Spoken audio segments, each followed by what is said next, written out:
Hello and welcome again. Today we're going to talk about a tactical concept in modern football, modern soccer, which is called the half space. Many coaches already know it or have heard about it, and many others maybe have not. So we're going to talk about it. So when we talk about the half space, we're going to talk about a new paradigm. Okay, we mean a new paradigm. And this is the new paradigm that in the past maybe 2 or 3 decades we have seen, especially in European football, European soccer, where there's a new reality, a new way of training. So we're going to go over this again. So as we have mentioned previously, football has suffered a great transformation in the past decades. Many changes have taken place, not only commercially, where teams have become really huge companies, professionally, scientifically, where we now have tools that tell us precisely everything in the game. These changes that have occurred in the 4 football dimensions, the technical, the physical, psychological, and of course tactical, but where they have had more influences on the tactical supra dimension, which, as we always mention, governs the whole training process and has a huge influence methodologically.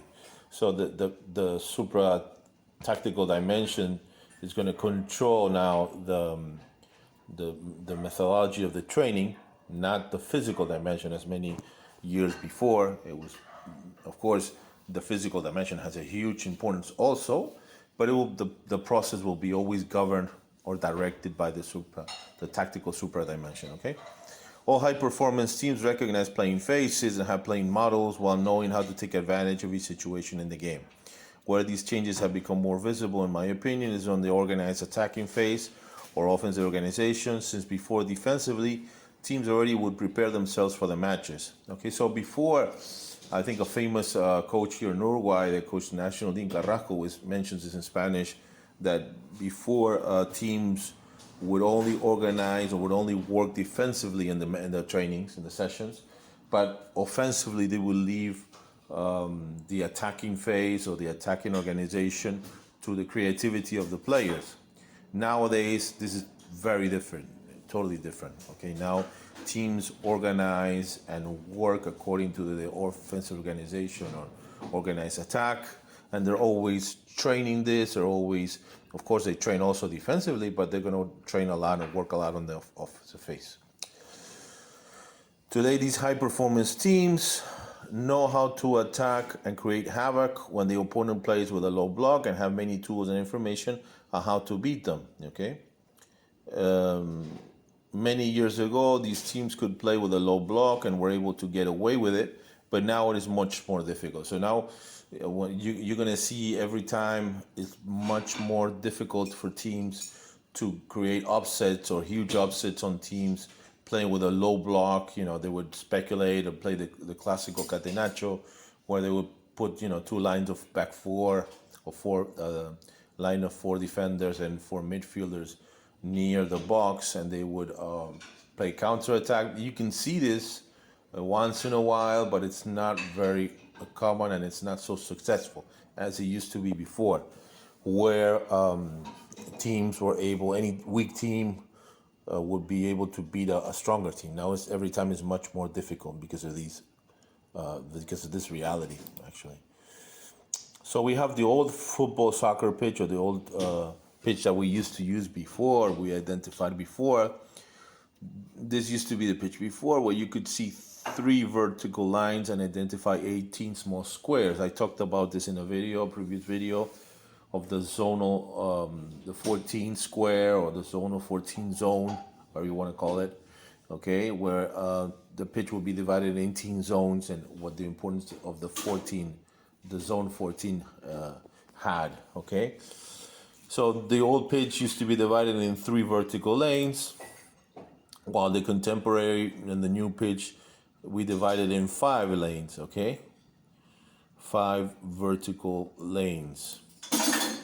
Pep Guardiola's most famous master. So a concept that started being used and observed in the offense organization in Manchester City of Spanish Catalonian football coach Pep Guardiola, and how his teams took advantage of this concept over and over. How Manchester City would create many situations, no matter the team exploiting this concept, especially due to the structure or position of the players, the speed and the precision that they would execute this concept or micro principle. So they would train this concept or principle, or they train it actually a lot, especially through passing exercises, to get precision and high speed, okay, and the good execution, okay, and they're able to do it with very accurately and with high speed. So it's very difficult to defend, because most of the times you're going to be working on what we call here in Spanish short covers, okay, which are the covers that are near your own box, and they have to be done very rapidly, very quickly. So this is really quite complex, quite difficult to do it correctly. So if teams do it very fast, it's very difficult to defend them. Change of Pep's system or structure. So in order to take advantage of this concept, Guardiola in the past seasons changed the system, playing with two forwards rather wide from each other, not like before, like the standard two forwards would normally be between 10 and 15 meters apart, while Guardiola's two forwards are a little bit more open, okay, where they would insist through long possessions, good positional play, and penetration of the players on the wings that normally play with weak opposite foot, right foot on the left wing and left foot on the right wing, and will look constantly to take advantage of this concept. So normally the players on the wing would try to make diagonal runs, okay? They normally have the strong foot towards the inside so they can shoot also on goal and can create and exploit passing lanes or create combinations where they can create scoring chances. The importance of the players on the wings to play with weak opposite foot. So this is a concept that here in South America, especially analysts, football analysts in TV and radios and stuff, you see that they don't understand why. Normally they say, oh, before many years ago, the wingers would play with strong foot, and they would create crosses from the sides. And well, why is this? I'm going to try to explain why is this, what the reason for this, because this is not just because, or because fashion, okay? So due to technological innovations we have seen and the information we have gathered from big data recently based on thousands of matches, we now know that most of the goals that are scored are generally generated and finished in the three central lanes, the 2, 3, and 4, number 2, number 3, and number 4. This explains why many teams decide to play with players with weak or opposite foot on the wings, where they try to penetrate or pass through these three lanes, or have a bigger angle if they are to shoot on goal, if they're going to shoot on goal. In fact, in Football Club Barcelona, the crosses that come from the two outside lanes, with the first and the fifth, they call them transition crosses, since teams are open when they execute them, and it's fairly easy to create quick transition attacking situations. So normally they try always to exploit or take advantage of the three lanes in the middle, three central lanes, the number 2, number 3, and number 4, and avoid crossing from the wide lanes, because the wide lanes normally are crosses that are more easier to defend for the opposite team. And normally when the teams execute them, they are wide, they're open, so it's more easy for the teams defending to create quick transitions through the middle, okay, which is the shorter way to the goal. The contra-tactical changes to neutralize it. Okay, so like in most cases, whenever new concepts or ideas are created, new ways to neutralize them are readapted or invented, okay? One that has become fashionable again, and it's being used a lot now in European football, is defending with 5 defenders again, 3 central defenders and 2 fullbacks that can play as midfielders when they attack and that are defenders when they defend.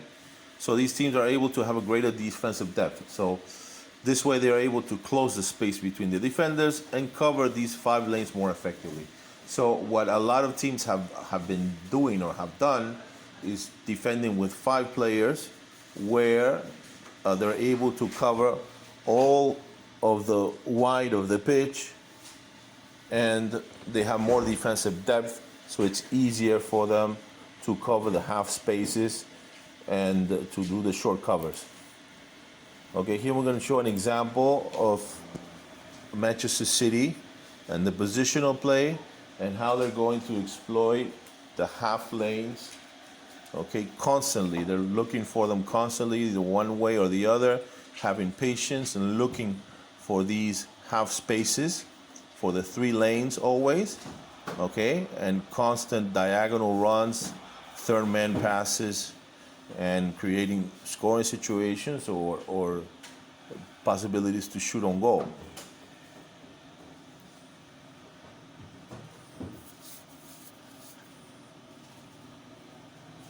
And as we talked last video, the positional play and good long possession football is not aesthetically. It's not for aesthetic reasons. It's not because of tiki-taka or because it looks nice, but rather because of its effectiveness.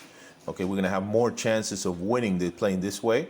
Maybe not on a match, but on a long-term, long amount of matches, we are going to have more chances of winning. Okay, this is the first example. Here we're going to see the one of his most favorite players as far as exploiting the half spaces and the 3 lanes and the diagonal runs, which is De Bruyne, the famous player from Belgium, and how he constantly exploits these half spaces and diagonal runs from his teammates, which makes him more effective than what he really already is, which is a great player. Huh? Very complete player.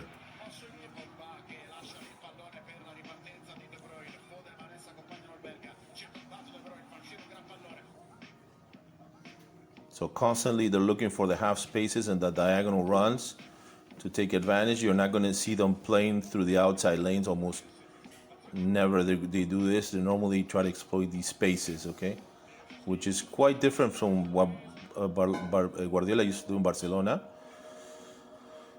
Although there are some similarities, but it's different.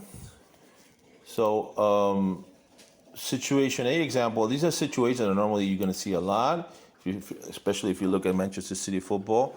Constantly they're going to be looking for the half spaces and exploit them, and most teams know this, but it's very difficult to defend them because of the precision and the speed and the good positional play that they have. So these are common situations from either side.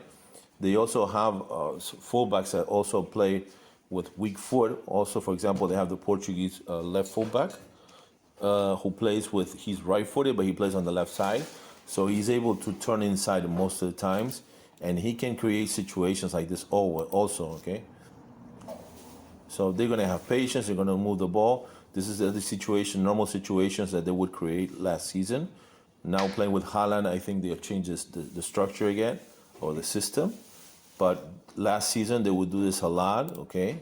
With Gabriel Jesus and the other player, they would change. Sometimes it could be De Bruyne, or sometimes it could be,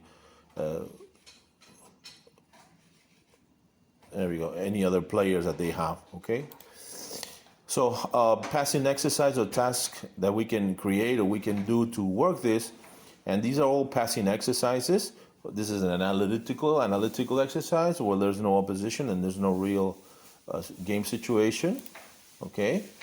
So these situations normally what we're going to look for, and you can make, I created 2 different situations, but you can of course change this and add more variety. I just created 2.